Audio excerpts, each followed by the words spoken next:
Hi there, it's Eleni Martin, your favorite realtor in Sarasota. I am here in my office, Coldwell Banker Downtown Sarasota, and I wanted to make a video for anyone who's considering becoming a realtor and walking you through the steps of making that a reality. I became a realtor about 2 years ago. I was working with a builder beforehand and was a part of numerous renovation projects where I was managing contractors. And then before that, I was helping my father with renovating homes and real estate investing and would find him very lucrative deals. So I always had a dream and I knew that I would have a talent in this industry. The first step is getting the experience or the desire to pursue this route. When you're new in this industry, it's going to make a big difference for you to relay from personal experience before you have sales. It's not necessary, but I would recommend looking back at times that you were involved in a transaction, whether it was through a family member, through work, and getting all the secondhand experience you can get to understand how the home buying process works and different features about houses. Not required, but I think it's really helpful when you're getting started to lean on different types of experience before you were a realtor. So you're gonna enroll in the class, and it's a 64-hour course in the state of Florida, and you're gonna complete that course. You have to pass the final exam in the course, and then you have to go to the FLDBPR to complete the state-approved test. It is a very difficult test. The first time I missed it by one question, so I took a break, studied, tried again, and passed. But it is very difficult, so if you don't get it the first time, don't be discouraged. Just really study, because the questions on the test aren't exactly what you learned in the class. It's more about applying what you learned in the class and using critical thinking to take it a step further. What really helped me with the test is I went through and I answered every question that I was confident I knew the answer to. And that way, the questions I wasn't sure of, I saved for the end.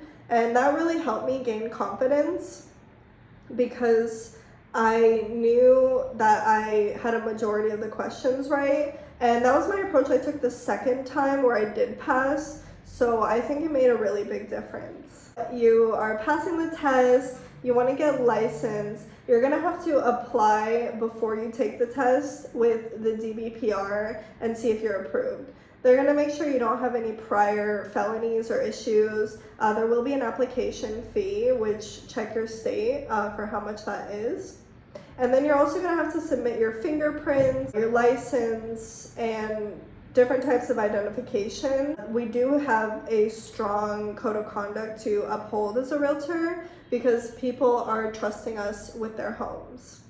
Fingerprints can be quite expensive. I went to the local police station and they did mine for about $10 or $15. If you go to a private entity to get your fingerprints done, you could be looking as high as $100 to do so. So it's up to you if you want to go to the police station or if you want to get it done privately. All right, so you're approved to take the course and take the test. You finish your course, you pass the test. That means that you have your real estate license in the state of Florida, but you're not ready to practice real estate quite yet. You are required to hang your license with a brokerage. You need to interview your brokerages so that you don't rush into this decision. I strongly recommend joining a brokerage that you can see yourself with long term because you're going to be investing in marketing that's going to have their branding on it. And it also communicates to your clients that you have good decision making. If you're switching brokerages every other day, then they might not feel that you're as established in the industry. You're going to have to get new branding.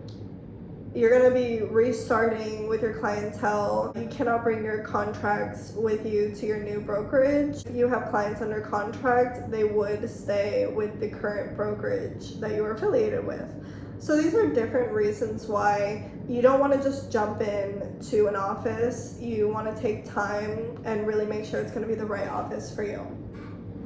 What ultimately helped me make the decision, now I'm at Coldwell Banker Downtown Sarasota, is I've always seen Coldwell Banker as a very strong brand worldwide. And if I ever were to live in a different state, I know that it's a very recognizable name and that I would have contacts there. It's also very good to have contacts in different states for things such as referrals. I chose Coldwell Banker because really our marketing for listings, we have incredible packages that I haven't seen at any other brokerage. It really streamlines the process to deliver the best result to your buyers and sellers. I took myself out of the decision and I said, what is going to help me serve my clients the best? And actually, the office that I work for, Downtown Sarasota, is their #1 office in the company. That really made the decision for me, and my broker addressed every question so efficiently in a non-judgmental way, fully answering every question, no matter how big or small. So I felt really confident moving forward because I do have legal support here if there was ever something my broker didn't understand. However, he understands real estate law very well, so I can very much trust his guidance to help me avoid any errors. I also joined Coldwell Banker because I like the idea that I can earn more of my commission as I earn more. Also, the brokers I spoke with, they wanted me to pay a higher monthly fee to unlock more of my commission percentage, where here, the higher I perform, I can earn up to 96% of my commission, which was very attractive to me because I see myself doing real estate for a lifetime, and as I build up more clientele, I want to know that I can unlock more of my earning potential. Another reason why I joined Coldwell Banker is the training was really good. I felt very equipped to read contracts, guide clients, to the point where my first transactions didn't even realize that I was a newer agent. One last reason why I decided to join Coldwell Banker is because our brand is very versatile. When I came into this, I knew that I wanted to be able to handle $10 million listings, but I didn't want to discriminate against lower figure listings, such as $300,000 listings or even $100,000 listings. I want to be able to help anybody. I'm also certified to help with commercial, and this is one of the only brokerages that will allow you to do residential sales and commercial sales. Normally, you're going to have to pick one or the other, and it's very rare for a brokerage to handle residential and commercial purchasing. So congratulations, you are licensed to be a realtor and you've picked your brokerage. So what is next? What's next is you're going to have to register with the National Association of Realtors and your local realtor association. So here in Sarasota, I am part of the Real Estate Association of Sarasota Manatee, also known as RAISM. So you're gonna go down there, pay your dues, and when you're ready to have a listing, you're going to get an electronic super lockbox. You're also going to want to get super lockbox access. What that means is on your phone, you'll be able to scan to enter into a house, which you're gonna need to do an open house and gain access to the property. Speaking of open houses, so now you're a part of the Real Estate Association, you're a part of the brokerage, you're doing the training, and training's great, but you need real life experience. And people are asking, how do I meet buyers and sellers? The way to do it is to host open houses. We unfortunately don't have a lot of people that just want to come into our office, so we have to go to our clients. You host an open house and you're gonna connect with neighbors looking to sell because they see what's for sale, how much it's selling for, and they're curious, or potential buyers. They say about 10% of sales come from an open house. 10% might seem like a low number. However, with all the different ways of lead generation, 10% actually is a really good success rate for any sort of lead generation, especially real estate. So if there's a 1 in 10 chance that you could find the buyer by hosting an open house, I totally, completely recommend it. And it's a great way to connect with your community, meet buyers and sellers, and you're gonna get a lot of leads, but the thing is, are you going to follow up? The follow-up game is so important. You should be following up right after the open house, ideally on a weekly basis or a monthly basis. I love sending a weekly or monthly email updates, especially to potential buyers, because it's just a very polite way to keep in touch, but nothing matches to a phone call as well. Now you have leads, you're following up with them, and you might be asking, what area should I specialize in? Most people are going to want to specialize in the luxury areas and the places that are going to have the most expensive houses that look so pretty, but what I recommend is starting where you live. Nobody knows your neighborhood better than you. So go out and meet your neighbors. If you want to seem interesting, you need to be interested.